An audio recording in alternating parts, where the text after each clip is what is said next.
कि मोदी जी के संसदीय क्षेत्र में अगर 4 बाल्टी पानी की गिर जाए तो वहाँ बाढ़ आ जाती है। अभी बारिश हो रही है तो मोदी जी के संसदीय क्षेत्र में आपको तैर के जाना पड़ेगा। वोट किसे दिया था लास्ट?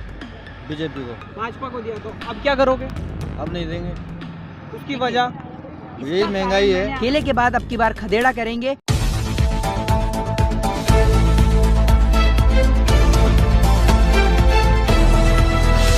7 साल बेमिसाल, यही है मोदी जी का 7 साल बेमिसाल का भारत। देख लीजिए आप 7 साल बेमिसाल के भारत में क्या हाल हो रहा है, महंगाई का क्या हाल है, इस देश के अंदर की इकोनॉमी का क्या हाल है, जीडीपी का क्या हाल है, और देश के किसान और जवानों अखबार जब लिखते हैं कि ग्रोथ होनी चाहिए डेवलपमेंट के नाम पे, इतना तो चलता है, तब क्या सोचते हैं आप? देखिए डेवलपमेंट के नाम पे क्या चीज़ में डेवलपमेंट हुआ है बताइए आप। इस देश के अंदर मेरे ख्याल से मुझे तो कोई सरकारी संस्था ऐसी नहीं है जो बनी हो मोदी जी के राज में। बिकती हुई संस्थाएं बहुत सारी हैं, लेकिन बनी हुई संस्था मुझे तो याद नहीं है। मैं आपसे ही पूछना चाहता हूं, बताइए कि बनने वाली संस्था कौन सी है मोदी जी के राज में। मोदी जी के संसदीय क्षेत्र से ही शुरुआत करें तो आज मोदी जी के संसदीय क्षेत्र का ये हालत है कि मोदी जी के संसदीय क्षेत्र में अगर 4 बाल्टी पानी की गिर जाए तो वहाँ बाढ़ आ जाती है। अभी बारिश हो रही है तो मोदी जी के संसदीय क्षेत्र में आपको तैर के जाना पड़ेगा। ये मोदी जी के संसदीय क्षेत्र की तस्वीरें हैं। उसके बाद भी उनकी जनता जो उनको सपोर्ट करती है, कोई कमी नहीं है, लाखों ट्वीट होते हैं मोदी वो हमें फिर से वही चाहिए। तो आखिर क्या सोच के, और आखिर क्यों ही मोदी चाहिए दोबारा? क्या नहीं चल पाएगा देश? देखिए ऐसा नहीं है कि आप कह रहे हैं कि मोदी जी को लाखों की जनता, करोड़ों की जनता पसंद करती है। उस लाखों करोड़ों की जनता के ने पसंद किया था, 133 करोड़ की जनता ने मोदी जी को पसंद किया था, इस बात में कोई दोहराई नहीं है। लेकिन अब उनको नापसंद भी इस देश की 133 करोड़ की जनता ही करेगी।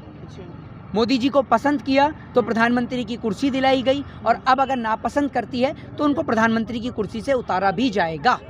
क्योंकि इन्हों के लगातार घोटाले मोदी जी के राज में, चाहे वो राम मंदिर का घोटाला हो मोदी जी के राज में, चाहे वो मथुरा छात्रवृत्ति का घोटाला हो, चाहे वो एसएससी के एग्जाम्स का घोटाला हो, देश के यंगस्टर्स का घोटाला हो, तमाम चीज़ों का, बड़े बड़े पेपर्स लीक का घोटाला हो, तो मोदी जी का इस देश। भैया आप इधर आइए, 1 मिनट इधर आइए, साथ में बात करिए। भैया से मिलने आए ना आप, इधर तो आइए, इधर आइए।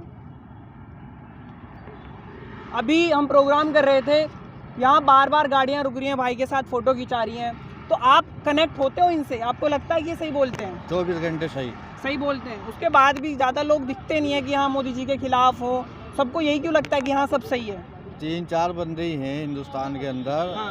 ये भाई हैं, विनय दुबे है, एजाज खान थे, 4-5 आदमी हैं जो सच बोलते हैं। ये आपको लगता है जब ये बड़े नेता बन जाएंगे या फिर ये नेतृत्व करेंगे, आएंगे, तो लोग जुड़ेंगे इनसे? बिल्कुल जुड़ेंगे। खतरा भी तो है इन्हें।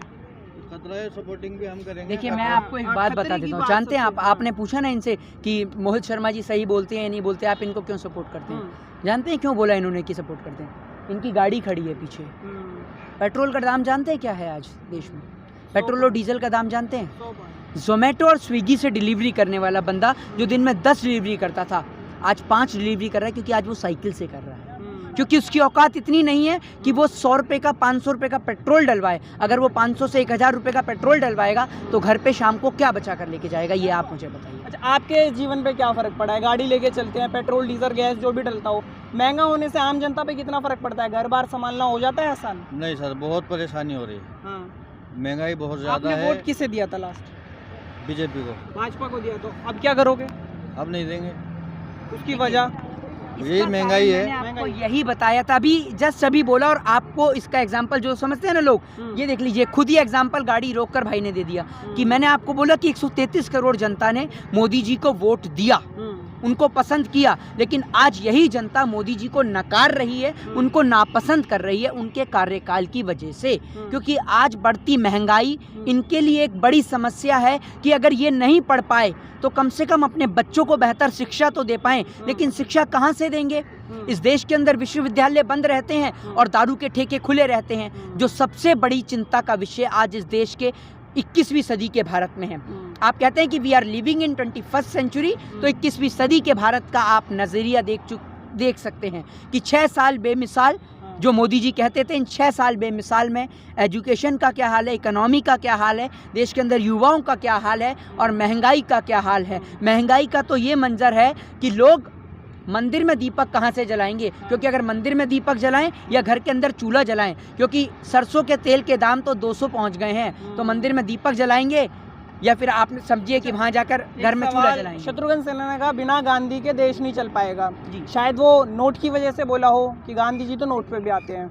वहीं राकेश टिकैत ने कहा कि जो हमारे प्रवक्ता हैं संबित पात्रा हैं, उन्हें बोला कि आप ना बरगलाएं तो ठीक रहेगा।